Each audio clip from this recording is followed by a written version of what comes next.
চন্দ্রগুপ্ত মৌর্যের রাজত্বকালে কে এসেছিল ভারতে? সেটা হচ্ছে মেগাস্তিনিস হবে।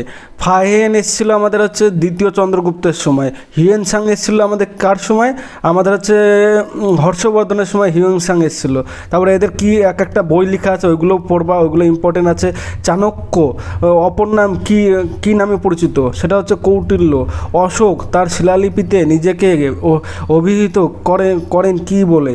সেটা হচ্ছে দেবনাম প্রিয়দর্শী। তারপরে হচ্ছে সৌন্দরানন্দ এই সংস্কৃতি কাব্যটি রচিতাকে অশ্বঘোষ। তারপর হচ্ছে বিখ্যাত সাঁচি স্তূপ কে নির্মাণ করেন? সেটা হচ্ছে অশোক। তারপর হচ্ছে নিচে কে কুষাণ সাম্রাজ্যের শাসক ছিলেন? ছিলেন না বলেছে, ঠিক আছে। সেটা হচ্ছে নহপান হবে। তারপরে কৌটিল্য কার প্রধানমন্ত্রী ছিলেন? সেটা হচ্ছে চন্দ্রগুপ্ত মৌর্যের প্রধানমন্ত্রী ছিলেন কৌটিল্য। এই কৌটিল্যই হচ্ছে চন্দ্রগুপ্তকে রাজা হওয়ার জন্য সাহায্য করেছিল। তারপরে হচ্ছে নালন্দা মহাবিহার কোথায় অবস্থিত? নালন্দা মহাবিহার কোথায় অবস্থিত? বিহারে অবস্থিত এটা। তারপর হচ্ছে এলাহাবাদ প্রশস্তি বর্ণিত রাজা কে? সমুদ্রগুপ্ত।